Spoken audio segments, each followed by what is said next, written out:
Hello दोस्तों, स्वागत है आप सभी का हमारे यूट्यूब चैनल माइंडेड स्टडी 22 पर। इस वीडियो में आज हम जिस टॉपिक पर बात करने वाले हैं वो है रूसी क्रांति और सोवियत संघ का वैश्विक प्रभाव। इंग्लिश में इस टॉपिक का नाम है the global influence of the Russian revolution and the USSR.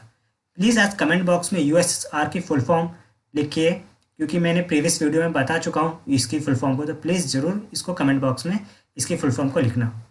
देखिए, रूसी क्रांति होती है। रूसी क्रांति के बाद बोल्शेविक पार्टी सत्ता में आती है। लेनिन जो इस पार्टी के अध्यक्ष होते हैं, तो ये पार्टी जो है सत्ता में आती है।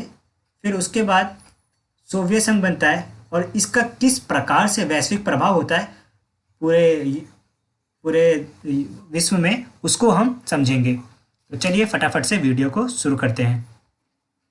देखिए, समाजवादी जो विचारधारा है वो रूस में ही जन्मती है, मतलब रूस में ही इसको स्थान मिलता है विकसित होने का, क्योंकि कहीं और जगह दूसरी जगह इसको नहीं अपनाया जाता है। और ये जो विचारधारा है पहले रूस में ही आती है। ठीक, जो बोल्शेविक पार्टी होती है वो इस विचारधारा को आगे बढ़ाती है। अब देखिए, जो बोल्शेविक पार्टी होती है जिस प्रकार से ये रूस में काम कर रही होती है और जैसे सत्ता पर कब्जा किया होता है इसने और शासन कर रही होती है, इससे क्या होता है, यूरोप की और भी जो समाजवादी पार्टियां होती है वो सहमत नहीं होती है। मतलब यूरोप में और भी समाजवादी पार्टियां होती है देशों में, पर वो जो पार्टी होती है वो जो बोल्शेविक पार्टी के द्वारा जो कार्य किया जा रहा था उससे सहमत नहीं होती है। क्यों सहमत नहीं होती है? वो इसलिए सहमत नहीं होती है क्योंकि ये जिस प्रकार से काम कर रही थी, हमने प्रीवियस वीडियो में देखा था। प्रीवियस वीडियो में हमने जिस टॉपिक पर देखा था स्टालिनवाद और सामूहिकरण, तो जो स्टालिन है तो वो क्या करते हैं, जो जोसेफ स्टालिन है वो जिस प्रकार से अपना मतलब सामूहिकरण का जो ये कानून लाए थे वो बहुत ही अच्छी नहीं थी, क्योंकि उससे जो उसका मतलब आलोचना करते थे उस कानून का तो उसे जेल में डाल दिया जाता था। ठीक उसी प्रकार जब लेनिन थे तो लेनिन ने सेंसरशिप लाए थे, जो भी मतलब सरकार की आलोचना करता था उसको भी मतलब जेल में डाल दिया जाता था, और उन्होंने सीक्रेट पुलिस भी बनाई थी। तो जिस प्रकार से पार्टी काम कर रही थी उससे ये सभी जो समाजवादी पार्टियां थी यूरोप की वो सहमत नहीं थी। और ये जो पार्टी आई थी ये कही थी कि हम मजदूरों की आवाज़ भरेंगे, पर ये उस तरीके से काम नहीं कर रही थी। ठीक है, अब देखिए, इस पार्टी की तो मतलब उतनी वाहवाही नहीं थी, पर जो समाजवादी विचारधारा थी उसको बहुत से देशों में अपनाया जा रहा था। पूरे विश्व में अब समाजवादी विचारधारा को अपनाया जा रहा था। तो देखिए, बहुत सारे देशों में कम्युनिस्ट पार्टी का गठन किया गया। मतलब बहुत सारे देश थे जहाँ पे कम्युनिस्ट पार्टी का गठन किया गया, पर कम्युनिस्ट पार्टी बनी, स्थापना है उसकी। वही जैसे भारत में भी कम्युनिस्ट पार्टी बनी है, और आप देख सकते हैं चाइना हमारा पड़ोसी देश, वहाँ पे भी कम्युनिस्ट पार्टी है, पर वो अलग रूल कर रही है, अलग तरीका है उसका रूल करने का। वो मतलब सिंगल पार्टी है वहाँ पे, तो उस पर तो एक टॉपिक ही बन सकता है। तो देखिए, और देशों में कम्युनिस्ट पार्टियाँ बनने लगी। और देखिए, communist party of great Britain, England में भी एक कम्युनिस्ट पार्टी बनी। देखिए, इंग्लैंड जो है वो पूंजीवादी देश है, और देखिए पूंजीवादी देश में कम्युनिस्ट पार्टी का बनना बहुत बड़ी बात है।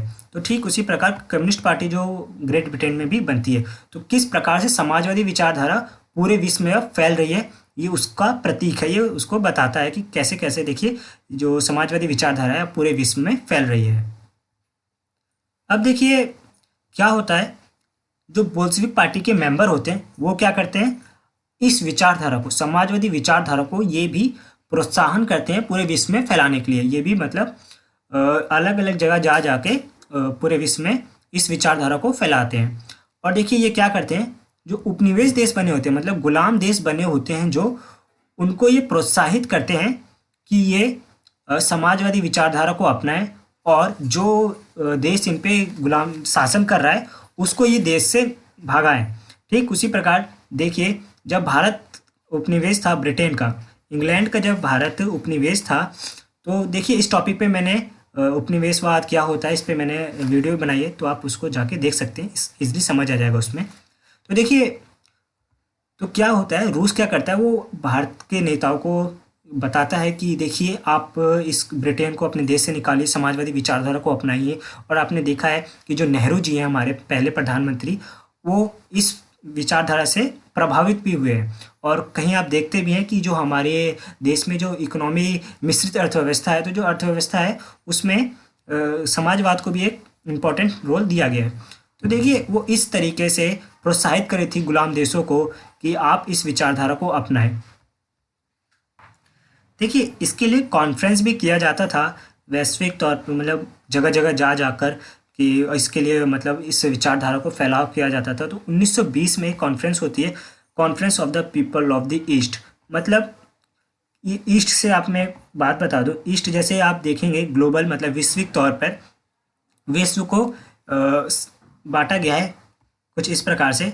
जैसे इधर आपका ईस्ट आता है, तो ईस्ट के यहाँ पे जो इतने भी देश होंगे वो ईस्टर्न देश कहलाएंगे। वैसे ही वेस्ट, तो वेस्ट में इधर जितने भी देश आते हैं वो वेस्ट कहलाते हैं। ये आपका नॉर्थ हुआ, तो इधर जितने भी देश कहलाएंगे होंगे वो नॉर्थ होंगे। और साउथ कुछ इस प्रकार से बांटा गया। तो वही ईस्टर्न में अपना ये उस समय, क्योंकि ज़्यादातर ईस्ट में लोगों को मतलब यहाँ के देशों को गुलाम बनाया गया था, और भी जगह था पर इधर कुछ ज़्यादा ही गुलाम बनाए जा रहे थे। ठीक, तो 1920 में ये कॉन्फ्रेंस की गई थी कि समाजवादी विचारधारा को आगे बढ़ाने के लिए। देखिए कमिंटन, कमिंटन क्या है? तो कमिंटन ये है बोल्शेविक। तो जो कमिंटन है ये क्या है? बोल्शेविक समर्थन समाजवादी पार्टियों का एक अंतर्राष्ट्रीय महासंघ है। इसमें क्या किया जाता है, जितने भी प्रो बोल्शेविक पार्टीज हैं वो क्या करते हैं इसमें मतलब समाजवादी विचारधारा के फैलाव में मदद करते हैं। तो देखिए अब कॉन्फ्रेंस हो रही है और समाजवादी विचारधारा को पूरे वैश्विक तौर पर बढ़ाया जा रहा है। नेक्स्ट स्लाइड में देखते हैं कि और कैसे समाजवादी विचारधारा का फैलाव होता है। तो चलिए नेक्स्ट स्लाइड को अब देखते हैं।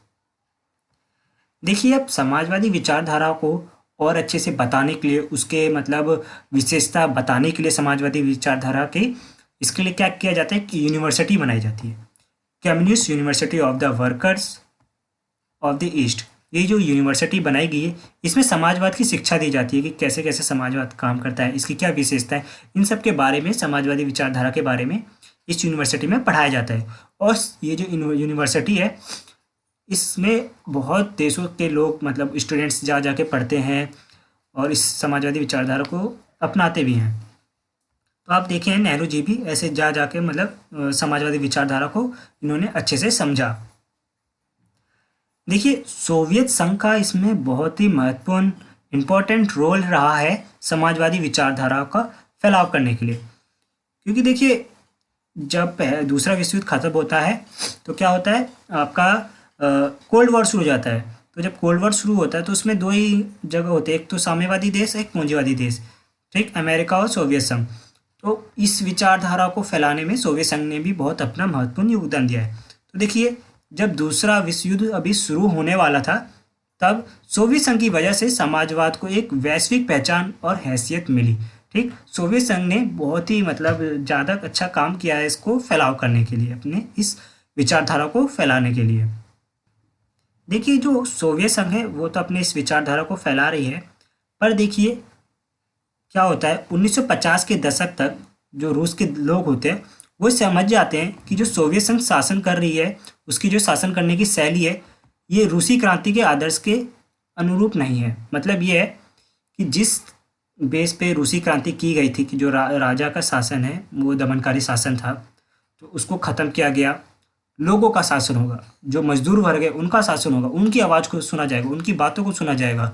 ये सब बातें कह के क्या हुआ था, रूसी क्रांति की गई थी। तो जब रूसी क्रांति हुई फिर इसके बाद ज़ार निकोलस द्वितीय को उसकी सत्ता से हटाया गया, उसके पद से उसको हटाया गया। फिर जो लेनिन है वो आते हैं आपके, पर उसके बाद क्या लोगों की आवाज़ सुनी जाती है? नहीं सुनी जाती है। तो वही बात है, जो बात कही गई थी रूसी क्रांति में उनको अपनाया नहीं गया सोवियत संघ द्वारा, इन सब बातों को, और बोल्शेविक पार्टी द्वारा इन सब बातों को नहीं अपनाया गया। हम देखे हैं प्रीवियस वीडियो में और भी इस टॉपिक पे हमने पढ़ा है कि सेंसरशिप ला रहे हैं, जो इसके खिलाफ बोलता है उसको जेल में डाल दे रहे हैं, उसको मृत्युदंड दे रहे हैं। तो ये क्या है, एक लोगों की बात सुनी जा रही है, इसमें नहीं सुनी जा रही है। तो एक तरीके से डिक्टेटरशिप की जा रही है। तो वही बात की गई कि जिस बात पे इन्होंने कहा था, क्रांति की थी, वो ये काम नहीं कर रहे हैं।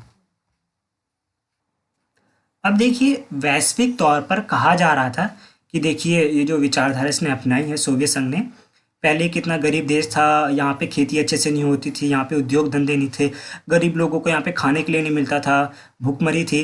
तो अब कहा जा रहा था कि देखिए ये जो देश था वो बहुत ही ज़्यादा पिछड़ा हुआ था, ये जो देश था बहुत ज़्यादा पिछड़ा हुआ था। अब देखिए ये महाशक्ति बन चुका है, ये जो देश है महाशक्ति बन चुका है। और ये महाशक्ति बन चुका है। और देखिए जो सोवियत संघ है विश्व पर इसका बहुत ही ज़्यादा प्रभाव होता है। जो सोवियत संघ है आपने देखा है, आप इस पे जब आप पढ़ेंगे कोल्ड वॉर तो ये इसकी क्या सा ये बन चुका है मजबूत, उसको भी आप अच्छे से समझेंगे। तो देखिए किस प्रकार से ये महाशक्ति बन चुका है एक, ये उसको बताते हैं वैश्विक तौर पर ये भी कहते हैं लोग सब कि देखिए इसके उद्योग धंधे खेत विकसित तो हो गए हैं, गरीबों को भोजन भी मिल रहा है, पर ये नागरिकों को किसी प्रकार की स्वतंत्रता नहीं है। जो वहाँ के नागरिक हैं उनको किसी भी प्रकार की स्वतंत्रता नहीं है, ना वो किसी बात रख सकते हैं सरकार के सामने, या फिर उनको मतलब फ्रीडम ऑफ स्पीच नहीं है, वो अपनी मतलब बातों को रख नहीं सकते। ये सभी बातें हैं। और देखिए जो भी विकास परियोजना यहाँ पे आती है तो अगर कोई इसकी आलोचना करता है तो उसे जेल में डाल दिया जाता है। तो दमनकारी नीतियों के बल पर इन सब योजनाओं को लागू किया जाता है। तो देखिए ये विकसित तो हो रहा है, आगे बढ़ रहा है, पर देखिए ये तानाशाह रूप लेके आगे बढ़ रहा है, लोगों की बातों को नहीं सुना जा रहा है। यहाँ पे कुछ इस प्रकार से कहा जा रहा है। अब देखिए जो ये समाजवादी विचारधारा है वो तो बहुत अच्छी है, वो लोगों की बात करती है, वो गरीब लोगों की बात करती है, वो बात करती है कि जो अमीर वर्ग है वो बहुत ज़्यादा अमीर होता जा रहा है, गरीब वर्ग दबता जा रहा है, ये गरीब वर्ग की बात करती है। पर जो सोवियत संघ है, क्या उसने गरीब वर्ग की बात सुनी? नहीं सुनी। वो भी तो गरीब वर्ग जो है उनको दबा रहा है, अगर वो बोलते हैं कुछ तो उनको जेल में डाल रहा है। तो देखिए 20वीं सदी के अंत तक समाजवादी देश के रूप में अंतर्राष्ट्रीय स्तर पर सोवियत संघ की जो प्रतिष्ठा थी वो काफ़ी कम हो गई। क्यों कम हो गई? उसकी दमनकारी नीतियों के कारण। वो लोगों की बात को नहीं सुनता था, और वो जो है कोई भी उसके मतलब खिलाफ बोलता था, उसकी आलोचना करता था तो उसको जेल में डाल देता था। तो मतलब और भी बहुत से कारण हैं जिसके कारण वैश्विक तौर पर, अंतर्राष्ट्रीय तौर पर इसकी जो प्रतिष्ठा है वो काफ़ी कम हो जाती है। देखिए आपको एक बात बताऊं कि ये सोवियत संघ की प्रतिष्ठा कम हो रही है, समाजवादी विचारधारा की नहीं। समाजवादी विचारधारा तो अच्छी है। एक एग्जाम्पल के तौर पे आपको मैं बताता हूँ, जैसे लोकतंत्र है, लोकतंत्र जो है वो जनता द्वारा चुने हुए प्रतिनिधि जाते हैं और वो सरकार बनाते हैं। पर देखिए सरकार में वो गए हैं चुन के, अगर वो अच्छा काम नहीं करते हैं तो ऐसा नहीं है कि लोकतंत्र खराब है, लोकतंत्र अच्छा है, पर जो लोग चुन के गए उन्होंने अच्छा काम नहीं किया है। तो ठीक उसी प्रकार जो सोवियत संघ है वो अच्छा काम नहीं करता है, पर जो समाजवादी विचारधारा है वो अच्छी है। तो देखिए यहाँ पर जो है, देखिए ठीक उसी प्रकार यहाँ के जो लोग हैं वो समाजवाद के जो आदर्श हैं उनका सम्मान करते हैं, ठीक। पर जो वैश्विक तौर पर सोवियत संघ की जो प्रतिष्ठा है वो काफ़ी कम हो गई। तो इस टॉपिक में यही था, हमने देखा कि किस प्रकार से सोवियत संघ का वैश्विक प्रभाव होता है। और अगर आपको ये वीडियो अच्छी लगी हो तो प्लीज़ वीडियो को लाइक कीजिएगा, चैनल को सब्सक्राइब कीजिएगा। थैंक्स फॉर वॉचिंग, मिलते हैं नेक्स्ट वीडियो में।